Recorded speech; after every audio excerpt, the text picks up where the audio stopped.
নমস্কার বন্ধুরা, এনএম কিচেনে আপনাদের সবাইকে স্বাগত। প্রতিদিনের মতো আবারও আজকে একটা নতুন রেসিপি বানিয়ে আপনাদের দেখাবো। আজকে বানাবো চিঁড়ের কাটলেট। খুবই সহজ পদ্ধতিতে কিভাবে চিঁড়ের কাটলেট বানাচ্ছি আপনারা দেখতে থাকুন। চিঁড়ের কাটলেট বানানোর জন্য চিঁড়ে নিয়েছি। এগুলো পাতলা চিঁড়ে, আরেক ধরনের চিঁড়ে হয় সেগুলো মোটা। কাটলেটের জন্য এরকম পাতলা চিঁড়ে নিতে হবে।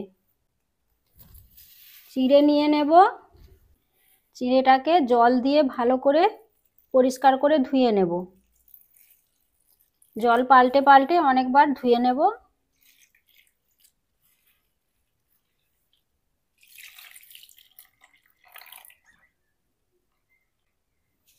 চিঁড়েটাকে পরিষ্কার করে ধুয়ে নিয়েছি। এখন একটা ছাঁকনিতে চিঁড়েটাকে ছেঁকে নেব। চিঁড়ে থেকে জলটাকে ভালো করে চেপে চেপে বের করে নেব।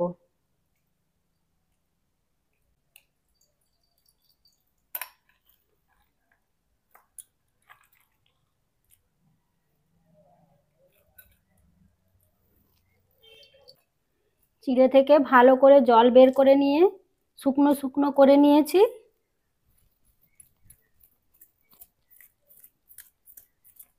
এরকম শুকনো শুকনো হয়ে গেছে।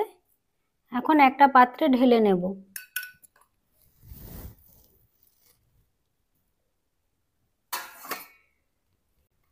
দুটো আলু সেদ্ধ নিয়েছি, চিঁড়ের মধ্যে দিয়ে দেব।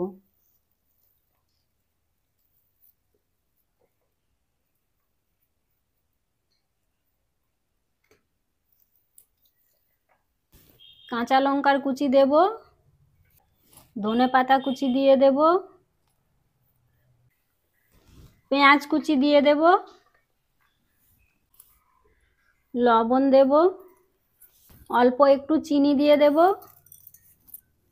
এটা গোলমরিচ, ধনে আর জিরে গুঁড়িয়ে নিয়েছি। এটা ভাজা নয়, এটা কাঁচা গুঁড়ানো। এর মধ্যে দিয়ে দেব।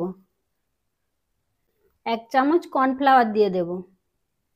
সব একসাথে ভালো করে মেখে নেব।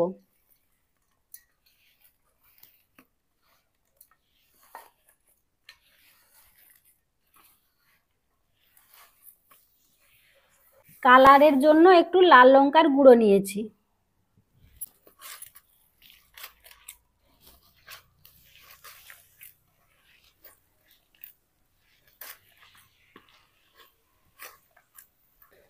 সব একসাথে ভালো করে মেখে নিয়েছি। হাতের মধ্যে তেল লাগিয়ে নেব। হাতের মধ্যে তেল লাগিয়ে নিচ্ছি। এখন এর থেকে অল্প অল্প একটু নেব।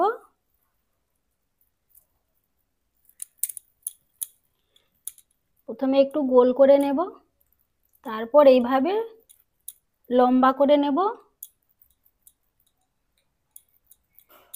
এইভাবে চেপটে নেব।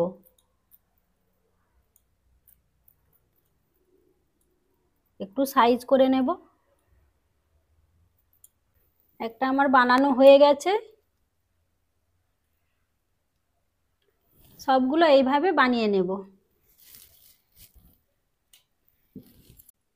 আবারও একটা বানিয়ে নিচ্ছি।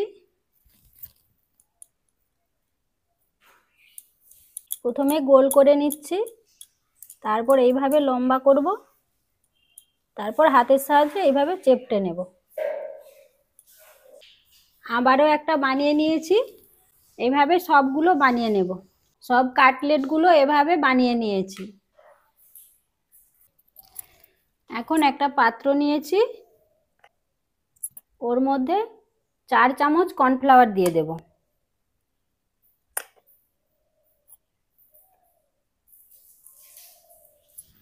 এখন অল্প অল্প জল দিয়ে কর্নফ্লাওয়ারটা গুলে নেব। কর্নফ্লাওয়ারটা খুব পাতলা করে গুলবো না, একটু মোটা করে গুলবো।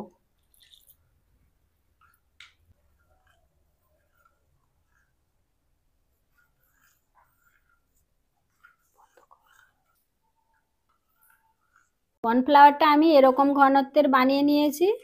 চামচটা দেখুন, দেখলেই বুঝতে পারবেন। এদিকে একটা প্লেটের ওপর পাউরুটির গুঁড়ো নিয়ে নেব। এটা পাউরুটিকে গুঁড়ো করে নিয়েছি।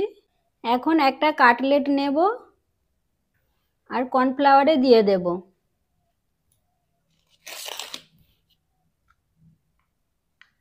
কর্নফ্লাওয়ারে দিয়ে দিয়েছি, উল্টে পাল্টে নেব। এখন কর্নফ্লাওয়ার থেকে তুলে ব্রেড ক্রাম্বসে দিয়ে দেব। ভালো করে কোট করে নেব। এপিট ওপিট লাগিয়ে ভালো করে কোট করে নেব। একটু হাত দিয়ে চেপে চেপে নেব। কোট করা হয়ে গেছে। এইভাবে সবগুলো করে নেব। সবগুলো এইভাবে বানিয়ে নিয়েছি। এখন ভেজে নেব। কাটলেটগুলো ভাজার জন্য উনুন জ্বালিয়ে নিয়েছি। এখন কড়াই বসিয়ে দেব। কড়াইটা গরম হলে ওর মধ্যে তেল দেব। কড়াই গরম হয়ে গেছে, এখন ওর মধ্যে তেল দিয়ে দেব। তেল গরম হয়ে গেছে, এখন একটা কাটলেট দিয়ে দেব।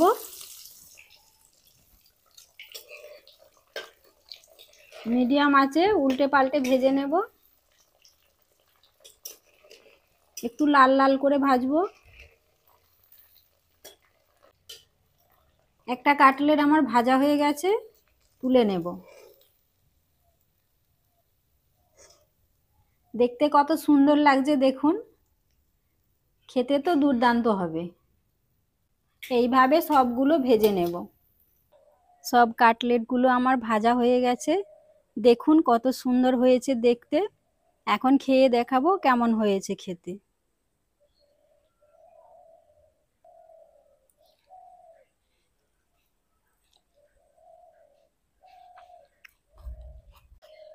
খুবই সুন্দর হয়েছে খেতে। বৃষ্টির দিনে যখন কিছু তেলে ভাজা খেতে মন চাইবে, এইভাবে চিঁড়ের কাটলেট বানিয়ে খাবেন, খুবই ভালো লাগবে। আজকের রেসিপিটা এখানেই শেষ করলাম। পরের দিন আবার নতুন রেসিপি বানিয়ে আপনাদেরকে দেখাবো।